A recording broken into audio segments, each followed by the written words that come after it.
Oh, all right. All right, I so I didn't can do hear you anything. now, Ryan.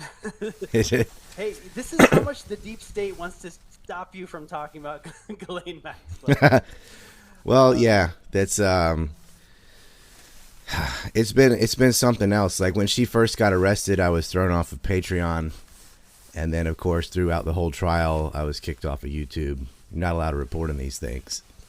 You can report on it in Actually, a it was the superficial exact way. day. Yeah, it was. It was the exact day that you got kicked off of Patreon that the trial started, right?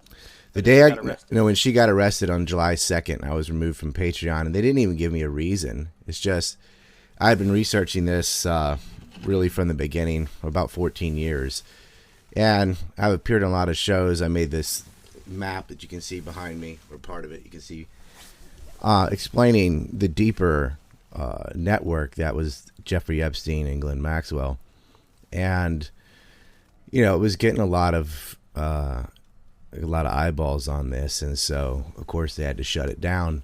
I've really been removed from all social media, and I'm not alone in that. I mean, it doesn't take much to get banned on Facebook or Twitter, but I had about 15 years worth of videos removed from YouTube, and a lot of it was from this case.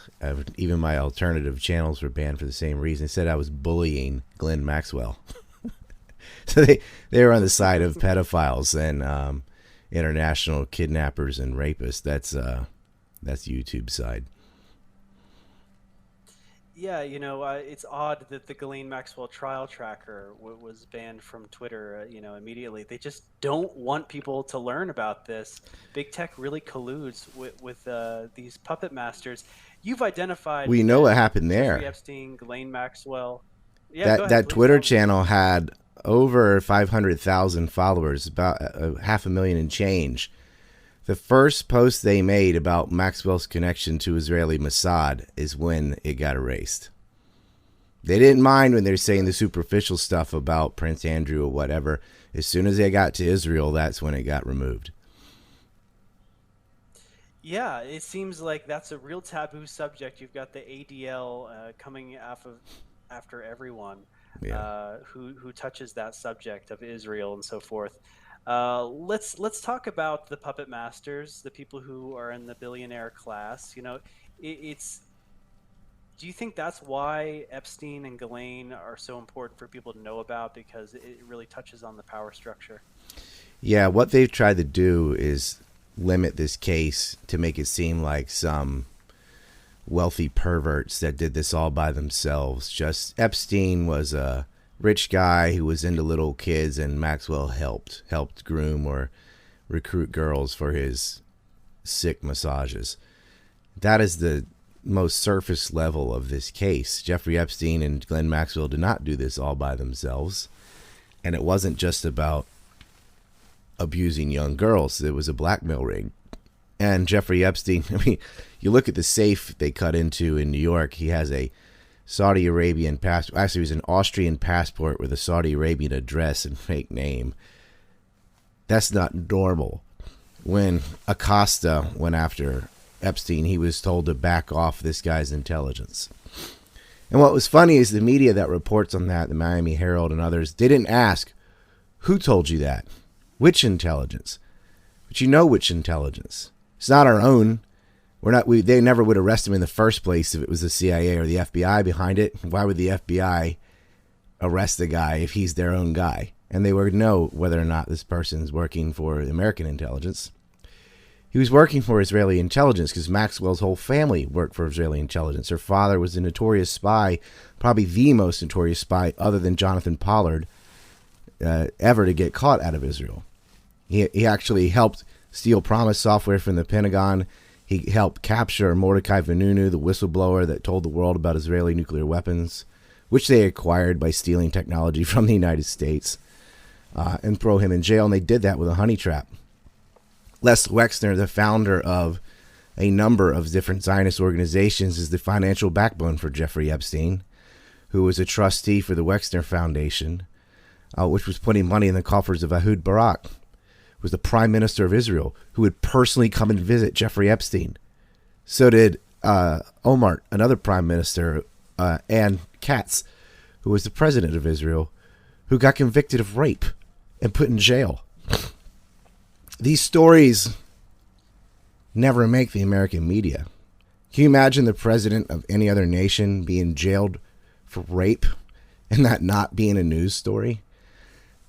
Organized crime has figured out, if you want to get away with it, involve the Israelis, and the American mass media won't touch it. Yeah, there's an odd type of protectionism of the Israeli machine. And the elephant in the room really is the fact that Ghislaine Maxwell's father and family have been doing this for a while. I mean, she was groomed apparently by her father, and her sister also has a software company that intelligence agencies use. The set of twin sisters, yeah, they're two of them, Michelin, and they were competitors of Bill Gates for a little while, and he's wrapped up in this as well. Jeffrey Epstein was blackmailing Bill Gates. Bill Gates, in his own emails, admitting he's staying late in the night at the rape mansion in New York, where he met a very attractive Swedish woman and her daughter, which is Ava Dubin, and her daughter, who was 16. That's Jeffrey Epstein's ex-girlfriend. He broke up with her, once she was too old, like 20. And she was married to Glenn Dubin, a Jewish billionaire that Virginia Giuffre is accused of rape. Both of them did that in a hotel. While his wife was pregnant, she gives a massage to the wife and then goes to the living room and proceeds, like with the wife in the other room, to have sex with Glenn Dubin. And, this is a hedge fund guy. He's right here on the map. And he's doing business with Jess Staley and these other bankers from, he's now at Barclays, but he used to be at Chase. Most of them are from Bear Stearns. Another Zionist sponsor of Jeffrey Epstein was Edgar Bronfman, whose daughter helped finance the NXIVM cult, which was another pedophile ring. The head of it, Keith Raniere, is now in prison. And this group was branding women like you brand a cow, like with a hot iron, putting his initials on there right above their vagina. Sickness. But Bronfman helped Jeffrey Epstein at Bear Stearns attempt to do a corporate takeover of St. Joe's Minerals and Trading Company using 3 intermediaries out of Panama. And it's interesting because Joseph Pitone was their partner in this, got thrown under the bus, but nothing happens to Epstein, nothing happens to Bronfman. You fast forward to Tower Financial scandal with Steven Hoffenberg. He got thrown in jail for their scam. What they were doing, he and Epstein were taking investors' money and spending it on their own personal investments rather than what they're supposed to be doing with it. And then they were taking money from new investors to try and plug that hole. And one of the things they dumped their money in was Bernie Pan Am. Madoff. It is like Bernie Madoff. It's very, very simple Ponzi scheme, nothing complex about it. It's just enormous amounts of wealth. And Pan Am fell apart because of the Lockerbie scandal. Some of these billionaires didn't even expect to get their money back. Like, Les Wexner, didn't he basically give away multi-million-dollar real estate? Yes. So what I'm talking about is normal investors that get ripped off by Epstein. Les Wexner, or was no, Les Wexner, Wes Wexner's part of it. Bill Clinton, are they kind of like partners who are also blackmailed? They're ideologically in line. He doesn't have to blackmail them. I mean, like, Wexner is part of the mega group, the mega donors, and their role is working for the Israeli state. This is a clique of billionaires that from their inception have been financing illegal black markets for human trafficking, gun running, you name it, including the theft of uranium from the United States. And so he doesn't have to blackmail Wexner. Jeffrey Epstein's nothing without Wexner. I mean, Wexner was his bag man that paid for his house. His entire financial portfolio is explained by basically one client, Wexner. He squandered everyone else's money. Now, later, because of Wexner, he would be able to rope in people like Leon Black. And as I was saying, Bill Gates, he forced him to donate $2 million to MIT on Epstein's behalf. Epstein can't donate it because he'd already been arrested in 2008, and it looks bad that you're receiving money from this known pedophile. So he got Bill Gates to donate, but made sure that they knew the donation's really from Jeffrey Epstein. And that's Epstein flexing his muscles saying, yeah, I got Bill Gates, richest man in the world at one point, to give money on my behalf. And Bill has to do whatever he says. Right. I mean, he's got him completely compromised. So the mainstream media, the defense in the Ghislaine Maxwell trial, they're pushing this narrative that this is just a private individual, not connected to a network, who's just doing perverted stuff on his own. What are some data points that prove that this is truly a network, truly human trafficking? I mean, I've heard things like that Ghislaine Maxwell had a submarine license and a helicopter's license, and that there were video cameras in every room. She did not have a submarine. She did have a helicopter. The submarine stuff is disinformation, and that's something you have to be careful of too. Is these almost like clickbait on social media? They keep making this story does not need any exaggerations. It doesn't need to be made any more fantastic than it is. Like, she did spend $7 million on a green helicopter to ferry people from St. Thomas over to what they called Little St. Jeffrey's or Pedo Island. And she did have a license and she could fly. They had a helicopter landing pad on the island. There's no evidence of any submarines or anything like that. They were not throwing people out of planes. Epstein is not still alive. Like, there's a lot of disinfo. And that's a red flag too. When you see this come out, because this happens with, from September 11th, the Iraq War, whatever, there's a lot of crime there that you don't need to add all these weird exaggerations to it. And what they'll do is they'll put out a story about, say, a submarine or whatever. Someone might be mostly correct on their information about Jeffrey Epstein and then repeat that one. That story gets debunked and they're like, aha, you've now been discredited. I can't believe the other things you say. And that goes on with like the tunnels under the island and stuff that doesn't exist. Not a single victim mentioned tunnels or anything while they were there, and they lived there. Virginia Giuffre was there living with these people, never mentions underground anything or submarines or anything like that nature. There definitely was a helicopter. We have records for that. She bought it. She spent the money on it. That's what they would do. They'd fly him into St. Thomas. Jeffrey Epstein's bank holdings in that small island were enough to really force people to look the other way. He used a quote-unquote science foundation set up by Darren Endyke to pump in hundreds of thousands of dollars to Palm Beach police, which was also look-away money. It's like, yeah, I'm doing this. Go over there. I mean, the cops would even call and warn him that they're about to come, search his house so that they would have time to get rid of things and make sure there was nothing incriminating there. And we have that testimony from his bodyguard, his driver. They're like, yeah, the cops would tip us off. The police were tipping them off. It only takes one cop. You don't got to get them all, but they would have an informant because they were paying them. And they didn't even go through like a complicated means of paying them very like indirectly like the Clintons would do or something. They just set up like one intermediary. Say, oh, okay, you're getting donations from one of Epstein's foundations with his real name and everything. Didn't even like wash the money Gustro style. Like, the Clinton network is a bit more deep. I guess they had more to worry about. They would use 2 or 3 intermediaries to wash money before it would end up where whoever they're bribing. But Epstein was really sloppy, really arrogant. And it's because these people have gotten away with everything for so long. You don't get a house for free. Not just a house. It used to be a school. That's how big his mansion was in New York. From Les Wexner, just get, oh, here, buddy. You're such a good friend. Have a mansion.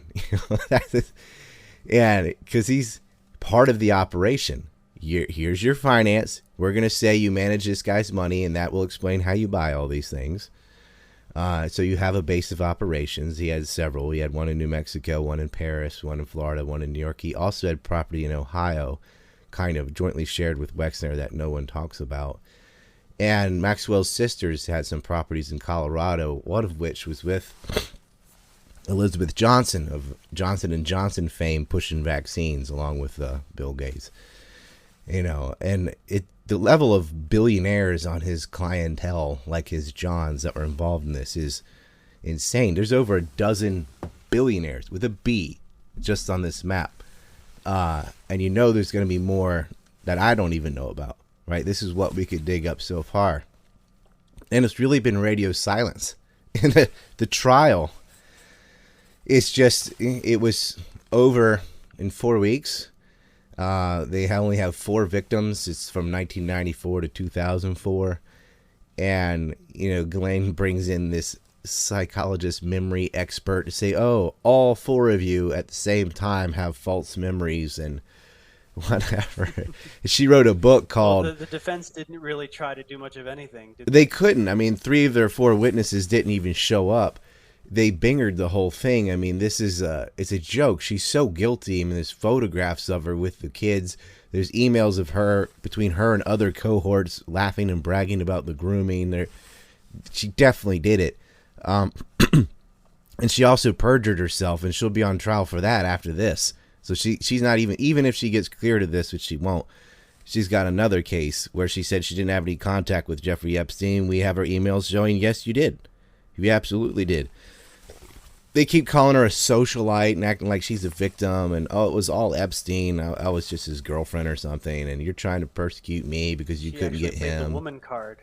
Yeah. Oh, yes. That's part of their defense. Is that women have been taking the fall for men since the Garden of Eden. You know, they actually went biblical. Wow. Yeah, and she abused all these young women. Exactly. Like, oh, I did it. She's doing this because I'm a woman. She doesn't care about women. You know how many little girls' lives she ruined? And here's the thing. Before Epstein got arrested, and way before he was killed or suicided, every girl from Jeffrey, Farmer, whoever, that would speak publicly about this was saying, and she hadn't even been arrested yet, yeah, Glenn was worse than Epstein. Because they both engaged in the kitty fiddling. But she was the mean one. She's the one that would issue the threats, threaten to kill you, abuse you verbally, break you down, just tell you you're a scum, you're goy, you're less than us. By every single person's account, she was nastier than Epstein was. And so, you know, like her saying, oh, you're going after me because you couldn't get Epstein. No, they're going after you because you did everything he did. And apparently we're a lot nastier and dirtier about it. She was the one that actively went out recruiting girls, because at a certain point in the operation, they end up with a stovepipe of young models through Jean-Luc Brunel. He was kind of like Barham was for Peter Nygaard. He would get these young girls from Ukraine or somewhere they're looking for foreign capital because of the inflation there, and Ukraine has had one oligarch after another, usually U.S. installed. They haven't had a government of themselves since Holodomor. Like it's been a disaster there, and a lot of young Eastern European women would look for work abroad, to be a nanny, to be a model, to be anything that would get them out of where they are. So they give them all these big promises and then immediately take away their passport and say, this is your real job. And, you know, oh, don't worry. And you know the story. Just give them a little back rub. Oh, maybe take your shirt off and do it. Maybe get in your underwear and do it. And then he'd flip over and jerk off in front of him, hand him $200. And, you know, but what are they supposed to do? I mean, tell the police, tell the FBI, this guy's got pictures of himself with President Bill Clinton, not former president, the president at the time. He's at the West Wing. So was Maxwell in 1993 with Bill Clinton, who everyone knows was sleeping with Monica Lewinsky, and everyone knows he's an adulterer. What's he doing hanging out on a pedo island with Jeffrey Epstein, just having a conversation and some drinks and then leaving? You know, come on. Like, the guy... Yeah, none of those things came out in the trial. You mentioned that part of the reason why they focused on this time period is because in the last trial with Epstein, all the co-conspirators got immunity. Exactly. Can you talk about that? Yeah, and that never should have happened. That was Barry Kirscher that arranged that. But it's basically... He got arrested. And then, like Acosta said, they were told to back off. He's intelligence. They realized, oops, these were Israelis.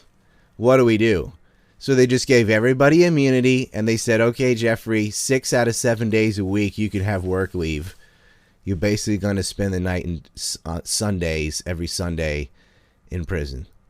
And the rest of the time you can hang out in Palm Beach. So there was zero punishment at all, and they reduced it all the way down. Like, oh, you're going to get one charge for a soliciting prostitution charge. Like, it's not prostitution. She's underage. That's statutory rape at minimal, even if she was willing, right? But no, it's just a prostitution charge. And what's sad is so many girls had gone to the cops and been ignored. You know, finally, a 14-year-old gets heard, and they're immediately all told to back off. He gets a sweetheart deal, and everybody else involved gets immunity. Glenn Maxwell and all the other groomers and everybody, which shows this giant operation. But there was a settlement, and they paid a ton of money. A lot of victims were getting about $800,000 each. That's a lot of shut up money. But some of them didn't take it, and some of the crimes happened before that deal, and those girls are still around. Because a lot of these women that got abused after Epstein, they got passed up the chain. Once they were too old for his liking, a different billionaire would have their way with them, and they'd get addicted to heroin and drugs and things. You know, when you're abused like that, that's normally something that happens, and they'd OD or kill themselves, or, you know, not many made it to present day. But we have 4 strong young women who were abused. Some of them, you know, happened once and got out of it, but they met them. They were abused by them. They attempted to recruit them, and they got out of there. With Annie Farmer, her sister was also abused on Wexner properties. And even Epstein's lawyers, like Alan Dershowitz, are accused of participating in this. Of course, he said he kept his underwear on. He admits getting a massage in a different room in the house, but says the girl was of age and he kept his underwear on. Like, that sounds like something a lawyer would say. We're running out of time. I have a final question for you, and then you can tell us where we can find your work. So, you know, it's become this meme that Jeffrey Epstein didn't kill himself, but you were kind of putting to rest the conspiracy theories that he's still alive and in witness protection. You know, what's your thought? Yeah, I mean, we have his corpse, and he had 2 autopsies. Oh, he was murdered for sure, but they killed him. But his brother did a second autopsy showing broken bones in his neck. So, like, his corpse is there. He's buried next to his parents in Florida. They did not switch him out with a body double and him go live in Israel or whatever. And it's interesting that a lot of these conspiracies, they always bring up Israel, which makes it seem like, okay, those people talking about Israel, they're just a bunch of weirdos, right? He's definitely dead. And the reason the meme he didn't kill himself is so popular is either whether you think he's alive or you think he was murdered, he didn't kill himself. But he's definitely dead. That guy was too hot. It's a little too convenient for him to die that way. If he lived, then Maxwell wouldn't be in jail. I mean, they got her now anyway. Like, he's definitely dead. He was way too volatile. They could not risk this guy doing a plea bargain or opening his mouth. And this guy, this pampered guy that lived like a billionaire, was not going to make it very long in a New York prison. And as soon as he started talking, they roughed him up. And he was put on suicide watch. And then you look at what happened. His roommate was removed. He got taken off suicide watch less than 30 hours after signing his trust so that they could get his money. He's dead. They find his corpse in the morning. Just the door's unlocked. The cameras don't work. The guards aren't watching. Come on. We're running out of time. Where can people go to find your work and research what you have, your map? It's ANC, like anti-neocon, ancreport.com. And I've got a Biden crime map as well, a 9/11 anthrax map, and, of course, the Jeffrey Epstein map. And this is the 2019 one. There is a 2021 one because even though it hasn't been reported a lot, 9 of the people on the map are now in prison and 2 are dead. So there have been some progress and arrests being made. Things are developing pretty quickly. You're going to have to make a 2022 map. Yeah, Thank you for coming on, Ryan Dawson. He's an expert on all things Epstein and Ghislaine Maxwell. Thank you for watching American Media Periscope. Good night, Patriots, and good luck. Thank you very much. Sorry, Ryan. We just ran out of transmission time, man.